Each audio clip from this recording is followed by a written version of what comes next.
Good morning, students. The next chapter, sorting materials into groups. Let us do revision of this chapter.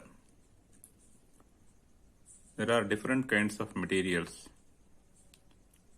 objects, substances, subjects, etc. in this world. Or we can say there are a vast variety of objects everywhere around us. We need to sort or we need to classify these materials into certain groups based on their common properties. Why we have to sort out these materials into different groups? For our easy understanding and learning about them. By sorting the objects into groups, we will learn that we can group the objects in many different ways. And objects around us are made up of different materials. An object could be made from many different materials. And one material can be used for making many different objects. And finally, we can group the objects or materials based on their properties.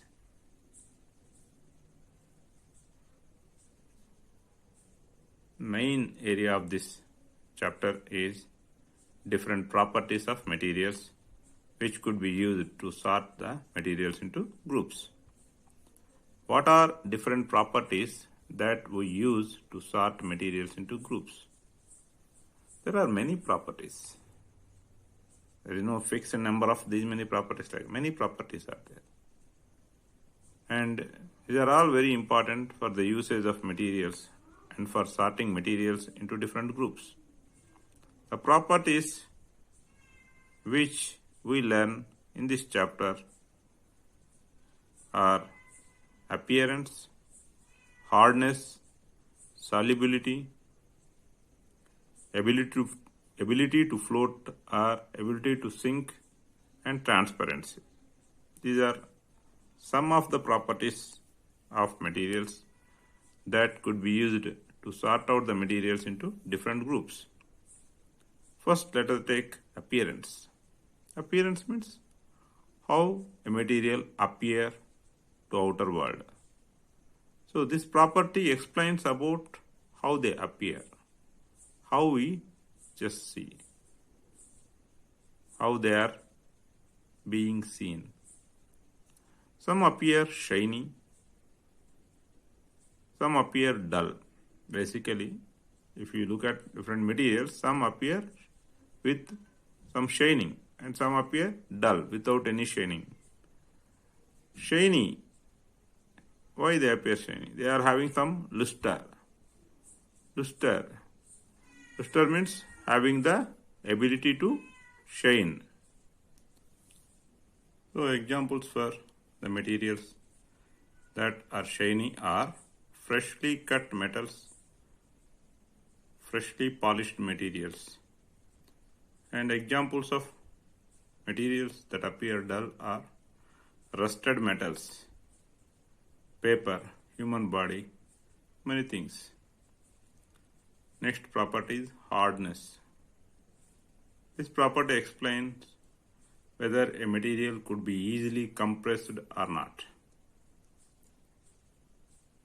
Some of the materials could not get easily compressed. When a material could not be easily get compressed, what we can say about it? It is very hard. So such materials are called hard materials. Example, iron,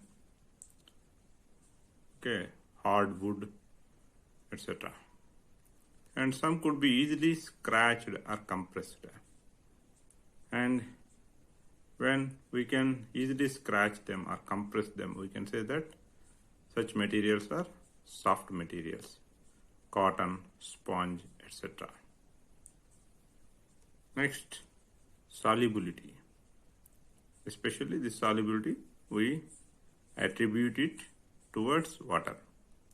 This property explains whether a substance could be dissolved in water or not.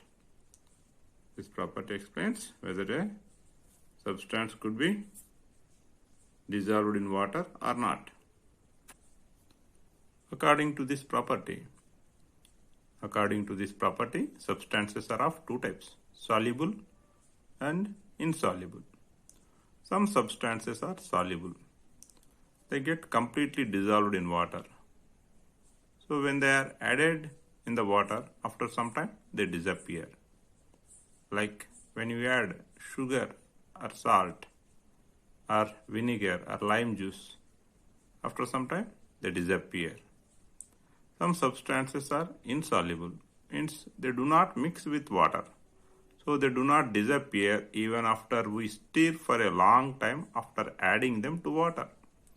We add sand to the water and keep stirring it for a long time. Will it get dissolved? No. Chalk powder, sawdust, soil, many oils, all these things, they do not get dissolved in water. So after some time, you see, again it will be seen very clearly, separately in the water. Generally, most of the oils and petroleum products like kerosene, petrol, diesel are insoluble in water. So, if you take solids, they sediment down at the bottom of the vessel where you are taking the water. But if you take these oils or petroleum products, they form a separate layer when they are added to water, where they will form separate layer either above the water or below the water. Some gases also are soluble in water, but the level of their solubility differs. For example, if you take oxygen is very less soluble in water, so the amount of dissolved oxygen in water is less. But many aquatic organisms like fishes, they breathe in dissolved oxygen for their respiration. As the amount of oxygen in dissolved form is very less in water, these organisms, they take many breaths. Their breath rate is more. That's why you can see in an aquarium, the fish keeps opening its mouth and gills so fast. Because in order to get enough oxygen, as the amount of oxygen that is available in water is very less in dissolved form, it will be making many breaths per minute. The breath rate is very higher than our breath rate in fish. Carbon dioxide is more soluble in water. The solubility of carbon dioxide in water is very high. And this dissolved carbon dioxide, it is used by many marine organisms especially. That is, organisms that live in ocean, to prepare their calcium carbonate made shells. You might have seen many cones. Okay, they are nothing but calcium carbonate made shells. They are made by some marine organisms or some riverine organisms. How they could make? By using the calcium and carbonates. Carbonates means dissolved form of carbon dioxide only. Next property is ability to float or sink. This property explains the buoyancy, that is ability to float. Buoyancy of the objects or substances or materials. If the object's density is more than water, then it will sink. If the object's density is less than water, then the object will float. So some are floating, like many oils, fallen dried leaves, dried wood, etc. because their density is less than water, so they are buoyant. Some are sinking, like many metals, stones, etc. Their buoyancy is, they do not have buoyancy because their density is more than water density. Next property is transparency. This property explains whether the substance or object is able to allow the light to pass through it or not. So light, when it is focused on substance, if the light is passing through that subject or object, we can see the other side. It means substance is allowing the light to pass through it. But do all substances allow the light to pass through it? No. Only some substances allow the light to pass through it. So that ability is known as transparency. Some are transparent substances, some of the substances are transparent. These transparent substances will allow the light to pass through them completely. As the light is allowed to pass through them completely, we can see through these substances very clearly, like clear glass. Some substances are translucent. These substances will allow the light to pass through them, but not completely. So we can see through these substances, but not clearly, like hazy glass. Hazy glass means no fog is present on that glass. Clear glass means no fog is present. And we have learnt about tracing paper while making a pinhole camera. The tracing paper also, it is a translucent material. Some substances are opaque. These substances will not allow the light to pass through them at all. They will not at all allow any light to pass through them. So we cannot see through these substances. Through a wall, can we see anything that is present other side? Through a cardboard, can you see anything that is present other side of the cardboard? Through a thick paper, can you see anything other side of the thick paper? No. So these are all opaque substances. So based on these transparency, we can classify the substances into three types, that is transparent, translucent, and opaque. Some keywords are given, most of them are explained, but some we have taken them in our explanation, but definition wise we have not explained. So let us take those keywords. Luster. The quality of appearing shiny is known as luster. Material. A tangible substance. It is substance that can be touched and used to make objects. It is known as material. Rough.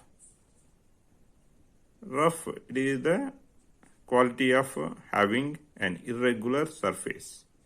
An irregular surface. Metals, these are the chemical elements, usually solids, which can conduct heat, electricity, and can shine upon polishing, and we can make sheets out of these metals by pressing them. So these are the metals.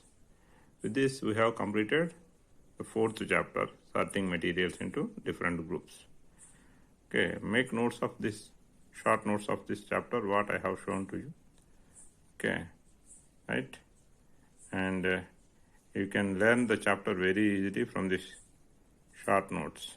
The purpose of revising all these chapters is to give short notes and to help you out for your final exam preparation in an easy manner. Okay, thank you. We will meet you in the next class with the next chapter revision. Thank you.